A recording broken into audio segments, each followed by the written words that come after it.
어느 날 공자의 제자가 공자에게 이런 요청을 합니다. 스승님, 신에 대해서 말씀해 주십시오. 그러자 공자께서 이렇게 대답합니다. 사람의 일을 미처 모르거늘 신의 일을 내 어찌 알리요. 그렇게 답을 합니다. 또한 제자가 죽음에 대해서 또 말씀을 해달라고 요청을 하니까 공자는 생은 아직 모르거늘 살을 어찌 알리요. 그렇게 대답을 했다고 합니다. 그런데 오늘 말씀에서 만나게 되는 빌립은 공자들의 제자보다도 더 무리한 요청을 하고 있습니다. 빌립은 오늘 예수님께 하나님을, 아버지를 보여달라고 하고 있습니다. 그러면 족하겠다라고 말하고 있는데 하나님 아버지만 보여주시면 더 이상의 소원이 없다는 그런 간절한 요청을 하고 있는 것입니다. 저는 이렇게 요청하는 빌립을 바라보면서 정이 갑니다. 왜냐하면 이 빌립은 여러분 기억하시겠지만 헬라 사람들이 예수님을 만나기를 원했을 때 이방인이지만 빌립은 그들을 내치지 않고 예수님께로 연결해 줬던 그런 제자 아닙니까? 그것도 굉장히 인상적이었고 참 좋았는데 오늘 본문에서 만나게 되는 빌립은 너무나 솔직합니다. 아직 하나님을 보지 못했기 때문에 하나님을, 아버지를 보여달라고 그렇게 하고 있는 것입니다. 우리가 좀 미국에서 생활하다 보면 저도 가끔 그렇지만 영어를 이렇게 한참 얘기하다 보면 다 못 알아듣겠는데 어떻게 하는 때가 있습니까? 그냥 다 알아듣는 척 할 때가 있습니다. 근데 그렇게 하면은 안 되죠. 정말 중요한 내용이면 다시 얘기해 달라 그러고 분명히 확인해야 되는데 우리 이것뿐만 아니라 살아가다 보면 우리가 좀 다 알고 있는 척, 내가 다 믿는 척, 또 내가 좀 은혜로운 척, 내가 좀 경건하게 살아가는 척 그렇게 하는 때가 여러분은 없겠죠? 척하는 그런 우리의 모습은 사라지고 우리가 하나님 앞에서나 사람 앞에서나 언제나 진실하고 정직한 삶을 살아갈 수 있기를 예수 그리스도 이름으로 축복합니다. 우리가 간혹 사람 앞에서는 그럴 수 있죠. 그러나 우리가 하나님 앞에 나왔을 때만큼은 하나님은 우리의 중심을 너무나 잘 알고 계시고 우리 인생 전부를 다 알고 계신데 하나님 앞에 숨겨본들 그게 무슨 의미가 있겠습니까? 우리가 주님 앞에 나올 때마다 마음은 활짝 여시고 주님 앞에 우리 모든 것을 오픈하고 주님 앞에 예배하고 주님 앞에 기도하는 저와 여러분 될 수 있기를 예수 그리스도 이름으로 축복합니다. 우리 주님은 우리의 있는 모습 그대로 받아주십니다. 중요한 것은 우리가 예배의 자리에 있는 것, 또 우리 하나님 앞에 기도하는 것, 하나님 말씀대로 살려고 애쓰는 그 모습을 우리 주님께서는 기뻐하신다는 사실을 여러분 기억하시면서 늘 우리 주님 앞에 열린 마음으로 함께할 수 있기를 부탁드립니다. 하나님을 보여달라는 것, 물론 오늘 말씀에서 아버지를 보여달라고 하는 것은 결국 하나님을 보여달라는 것이거든요.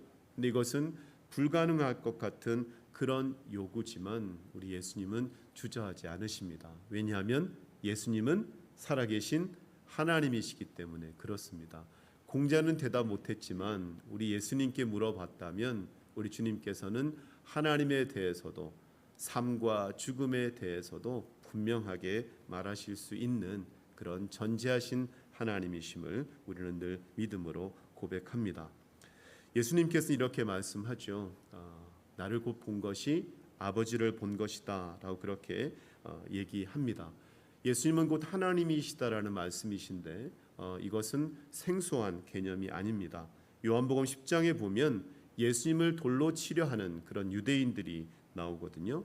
신성 모독했다라는 것인데 요한복음 10장 33절 말씀에 유대인들이 대답하되 선한 일로 말미암아 우리가 너를 돌로 치려는 것이 아니라 신성 모독으로 인함이니 내가 사람이 되어 자칭 하나님이라 함이로라.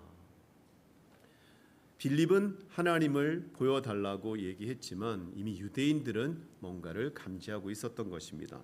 좀 더 앞서가게 되면 누가복음에는 이런 말씀이 나옵니다. 4장 41절 말씀인데요. 여러 사람에게서 귀신들이 나가며 소리 질러 이르되 당신은 하나님의 아들이니이다. 예수께서 꾸짖으사 그들이 말함을 허락하지 아니하시니 이는 자기를 그리스도인 줄 알미러라. 아멘. 이때 우리가 쓸 수 있는 말이 뭡니까?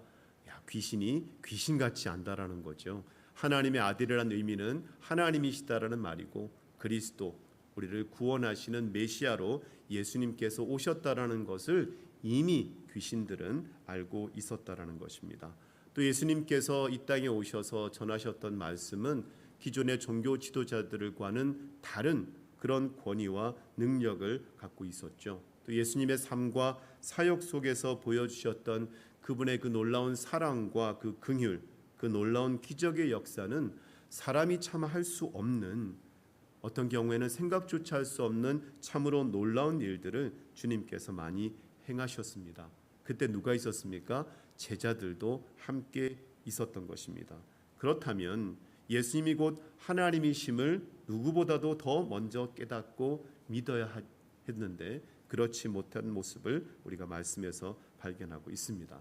지금 제가 약간 거슬러 올라가고 있는데 이제 예수님께서 이 땅에 오시기 전에 이미 사람의 몸을 입고 태어나시는 예수님은 하나님이심을 알려주는 말씀이 있습니다. 우리 마태복음 1장 23절 말씀을 같이 봉독합니다. 시작.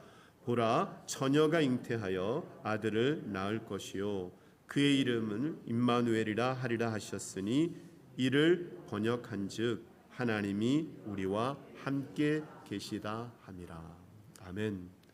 이미 주님께서 임마누엘로 우리와 함께 하시는 하나님이심을 말씀에서 이미 선포하고 있는 것입니다. 우리 오늘 본문 말씀 10절 말씀도 같이 읽을까요? 시작. 내가 아버지 안에 거하고 아버지는 내 안에 계신 것을 내가 믿지 아니하느냐? 내가 너희에게 이르는 말은 스스로 하는 것이 아니라 아버지께서 내 안에 계셔서 그의 일을 하시는 것이라. 아멘. 하나님 아버지가 예수님 안에, 예수님께서 하나님 아버지 안에 계시는 그러한 신앙의 신비를 지금 예수님께서 말씀하고 계신데, 예수님께서 이 땅에 오셔서 하시는 그 말씀이 예수님이 알아서 하시는 말씀이 아니라 뭐라고 말씀하고 있습니까? 아버지께서 내 안에 계셔서 그의 일을 하시는 것이다 라고 말씀하고 있습니다. 요한복음 12장 49절에 보면 내가 내 자의로 말한 것이 아니요 나를 보내신 아버지께서 내게 말할 것과 이를 것을 친히 명령하여 주셨으니, 그렇게 말씀은 증거하고 있습니다. 하나님이시기에 하나님 아버지의 그 뜻과 그 말씀을 듣고 주님께서 주시는 대로 예수님께서는 말씀하셨다라는 것입니다. 우리 11절 말씀도 같이 읽겠습니다. 내가 아버지 안에 거하고 아버지께서 내 안에 계심을 믿어라. 그렇지 못하겠거든 행하는 그 일로 말미암아 나를 믿으라. 아멘.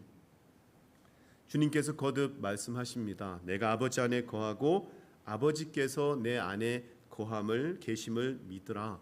그렇지 못하겠거든 행하는 일로 말미암아 나를 믿으라라고 말씀하고 있습니다. 우리는 너무 잘 알고 있습니다. 예수님께서 행하셨던 그 수많은 기적들, 풍랑을 잠잠케 하고 물을 포도주로 바꾸고 죽은 지 나흘이 된 나사로를 살리시는 놀라운 역사를 이루셨습니다. 우리가 예수님을 만나고 난 다음에 우리가 말씀을 읽게 되면 그 속에서 발견되어지는 하나님이신 그 예수님, 제자들을 향해서 예수님께서 하나님 아버지 안에 계시고 하나님 아버지께서 예수님 안에 계시다는 그 사실이 믿기 어려우면 이전에 예수님께서 보여주셨던 그 일들을 떠올리면서 그 일로 인하여서 믿으라라고 주님께서 말씀하고 계신 것입니다. 저는 오늘 이 말씀이 우리에게도 동일하게 적용되는 말씀이라고 저는 믿습니다. 동사 동역이라는 사자성어가 있습니다. 같은 일을 하며 함께 사역하는 것을 동사 동역이라고 하죠. 하나님과 예수님과 성령님은 동사 동역하는 그런 삼위일체 하나님이십니다. 근데 이제 하나님께서는 이제 예수님을 통해서 이 땅에 보여주셨던 그 일들을 예수님에게만 국한하지 아니하시고 우리들을 통해서도 동일하게 주님께서는 역사하시기를 원하신다라는 것을 여러분 기억하시기를 바랍니다. 왜 그것이 가능하냐? 그것은 바로 주님께서 우리에게 성령을 주셨기 때문에 가능한 일입니다. 우리 고린도전서 2장 10절 말씀을 같이 읽습니다. 오직 하나님이 성령으로 이것을 우리에게 보이셨으니 성령은 모든 것 곧 하나님의 깊은 것까지도 통달하시느니라. 아멘. 하나님의 뜻과 하나님의 모든 계획을 알고 계시는 그 성령이 어디에 계시다고요? 우리 안에, 내 안에 예수 그리스도를 주로 고백하는 사람들의 마음 가운데 있기 때문에 우리 또한 하나님이 기뻐하시는 그 일들을 할 수 있다라는 것입니다. 여러분 시편 151편 혹시 들어보셨습니까? 시편은 150편까지 있는데 사도행전 29장 혹시 들어보셨습니까? 사도행전은 28장까지 있는데 시편 151편은 우리가 지어야 할 시편입니다. 하나님께서 여전히 살아계심을 믿으시죠? 우리의 삶 가운데 여전히 간섭하시고 도우시고 인도하고 계심을 여러분 체험하고 계시죠? 그렇기 때문에 시편은 150편으로 끝나는 것이 아니라 우리의 삶 가운데서도 주님 앞에 올려드릴 시편이 존재하기 때문에 이제 많은 믿음의 사람들이 시편 151편을 이야기합니다. 마찬가지로 사도행전은 28장으로 끝이 나지만 사도들의 행전으로만 끝나는 것이 아니라 예수 그리스도를 믿음으로 따르는 참 제자된 그리스도인 우리들도 복음을 끝까지 땅 끝까지 전하라는 그 말씀에 순종해서 우리 또한 사도행전 29장, 사도행전 30장을 써내갈 수 있기 때문에 기독교에서 시편 151편 또는 사도행전 29장을 이야기하고 있는 것입니다. 오늘 말씀해 보니까 우리 주님께서는 내 아버지께서 내 안에 계셔서 아버지께서 그의 일을 하시는 것이다라고 말씀하고 있습니다. 행하시는 분은 예수님이신데 그 일은 하나님의 일을 하는 것이다라고 하시는 것이다라고 말씀 가운데 이야기하고 있습니다.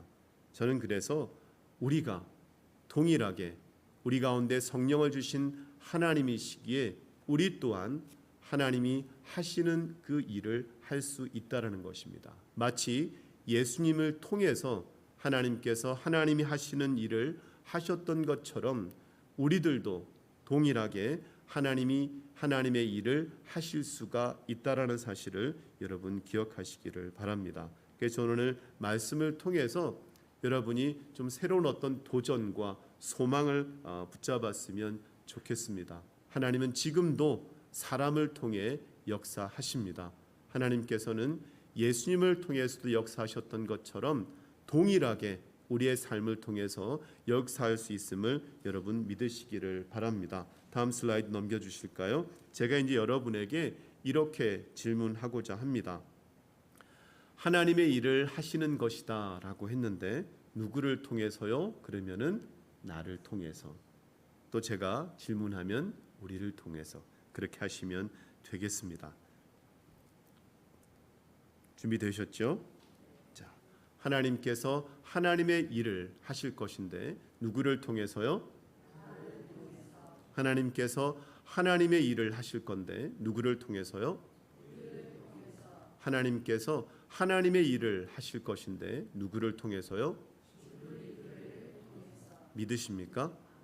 우리가 하나님 안에서 성령 충만하게 되면 우리가 가진 지식이 부족하고 내가 가진 물질이 없어도 또 내가 가진 지혜가 부족하다 할지라도 심지어는 내가 건강이 없다 할지라도 우리가 성령 충만하게 되고 주님을 기쁘시게 하는 그런 삶을 살아가게 되면 우리 주님께서는 예수님을 통해서 역사하셨던 것처럼 우리의 삶에도 동일하게 하나님의 일을 우리를 통해서 하실 것을 믿으시기를 바랍니다. 하나님의 일을 여러분을 통해서 하실 것입니다. 하나님의 일을 우리 주블리 교회를 통해서 하실 것을 믿으시기를 예수 그리스도 이름으로 축복합니다. 기도하겠습니다.